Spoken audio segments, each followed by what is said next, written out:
soldiers and a permanent end of the war without Hamas in power or able to threaten Israel. Hundreds of trucks are entering Gaza as I speak. They're carrying assistance for civilians who suffered enormously from the war that Hamas started on October 7, 2023, nearly 15 months ago. Today alone, we anticipate several hundred trucks will enter the Gaza Strip as I'm speaking. And after so much pain, destruction, loss of life, today the guns in Gaza have gone silent. This was the deal that I outlined for the world back in May 31st. Many of you covered it at the time. It was endorsed overwhelmingly by folks around the world, including the UN Security Council, unanimously endorsed the deal, and developed in coordination with Egypt, Qatar, and Israel. I've worked in foreign policy for decades, and this is one of the toughest negotiations I've been part of. Many of you who followed these negotiations will attest that the road to this deal has been not easy at all, and a long road.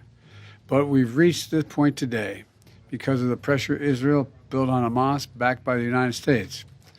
Some said my policy of a firm support for Israel was relentlessly pursuing diplomacy, risked drawing America into a wider war in the region. I listened to those voices, many of whom I respected a great deal, but I concluded abandoning the course I was on would not have led us to the ceasefire we're seeing today. But instead, it would have risked a wider war in the region that so many feared. Now the region has been fundamentally transformed. Hamas's longtime leader, Sinwar, is dead. Hamas sponsors in the Middle East have been badly weakened by Israel, backed by the United States.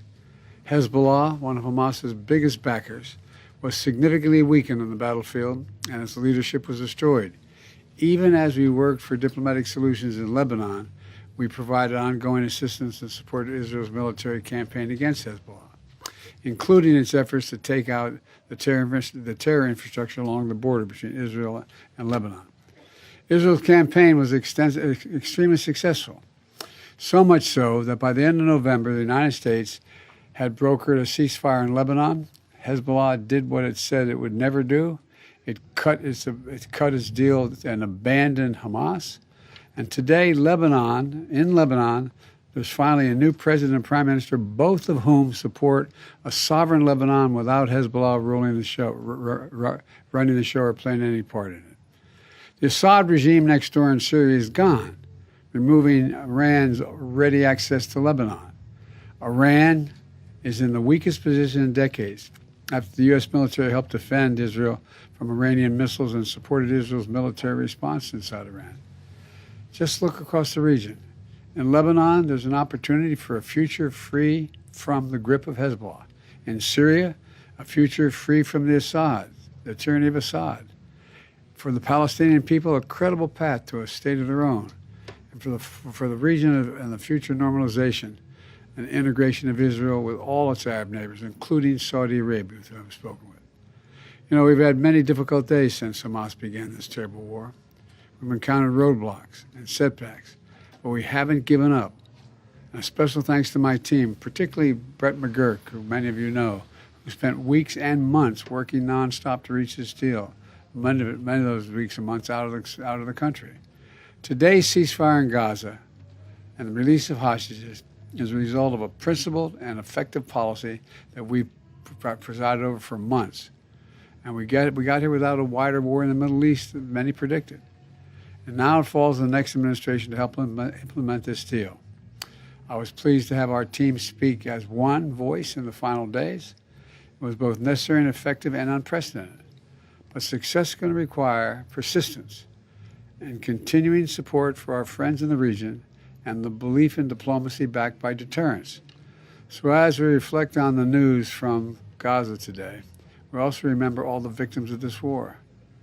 We're mindful that the pursuit of a lasting peace, while never easy or quick, must always be our calling.